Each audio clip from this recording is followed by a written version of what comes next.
Você já ouviu falar de Daniel, aquele cara que foi jogado na cova dos leões? Pois é. Mas antes da cova, antes dos milagres que a gente conhece de ouvir desde criança, tem uma parte da história que quase ninguém conta direito. E ela é poderosa. Tudo o que a gente vai falar aqui tá lá no livro de Daniel, capítulos 1 e 2. É real, é da Bíblia mesmo. E olha, mesmo sendo uma história de mais de 2000 anos atrás, ela ainda fala com a gente hoje, cara.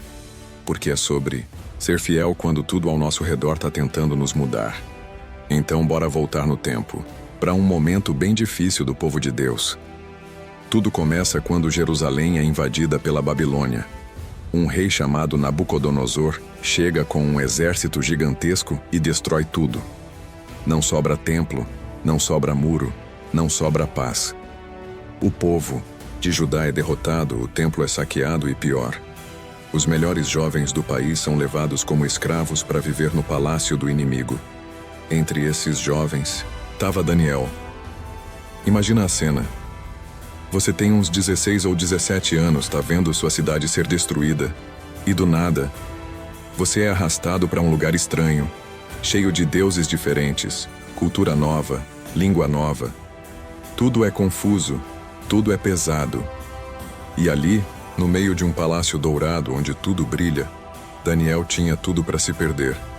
Mas fez o contrário.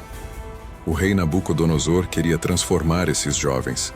Mandou escolher os mais bonitos, os mais inteligentes, os com mais potencial, tipo uma seleção de talentos, para ensiná-los a cultura da Babilônia. Eles iam comer da comida do rei, beber do vinho do rei, estudar com os melhores mestres.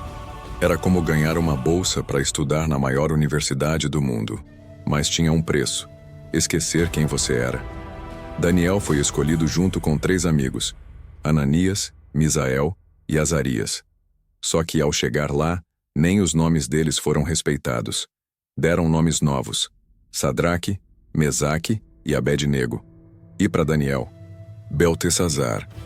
Eles tentaram apagar a identidade deles, mas Daniel sabia quem ele era. E aí vem um dos momentos mais incríveis da história. Tá em Daniel capítulo 1, versículo 8. Ele decidiu que não ia se contaminar com a comida do rei. Simples assim.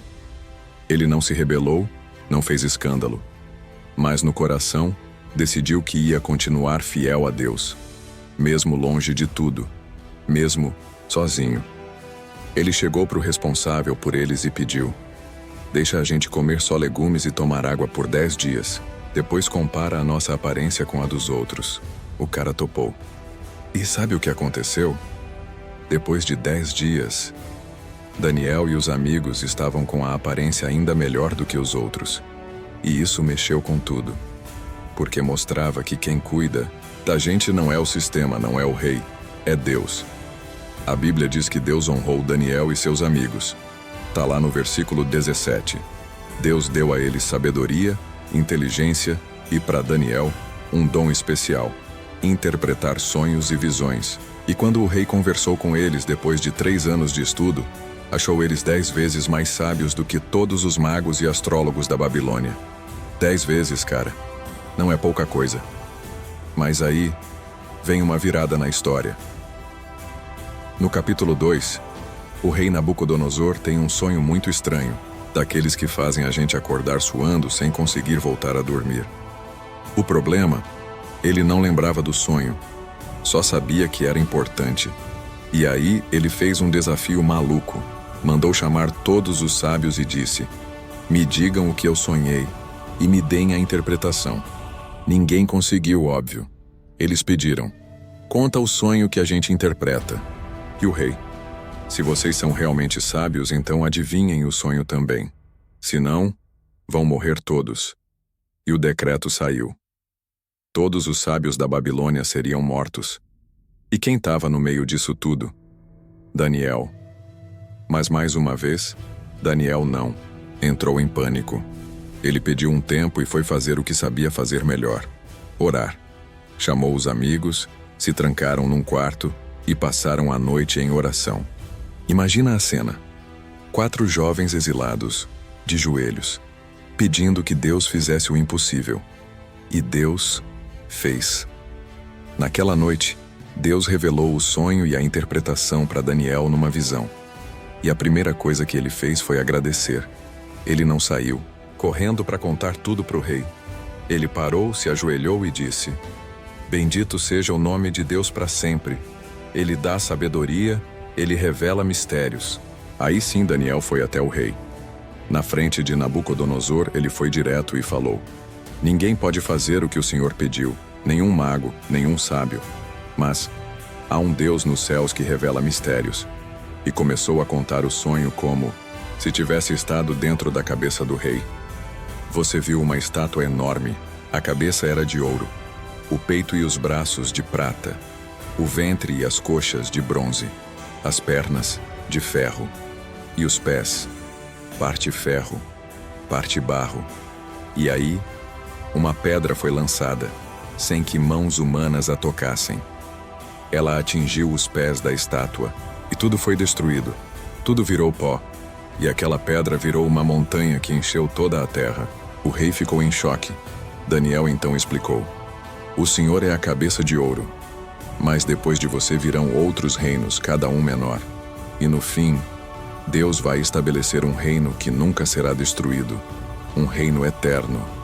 Cara, Nabucodonosor se prostrou no chão diante de Daniel, um rei, se ajoelhando diante de um exilado. É forte, ele disse. O seu Deus é o Deus dos deuses, o Senhor dos reis. E promoveu Daniel. Deu presentes, honra, e colocou ele como governante sobre toda a província da Babilônia. E Daniel não esqueceu dos amigos.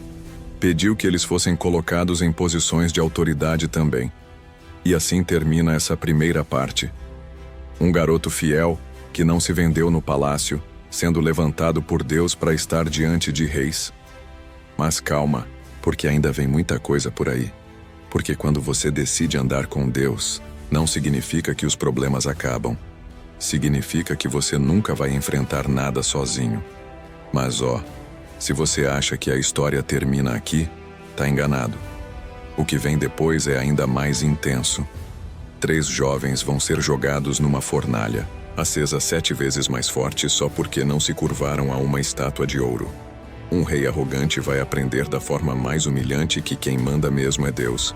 E Daniel ainda vai encarar outros reinos, visões proféticas. E claro, a tão temida cova dos leões.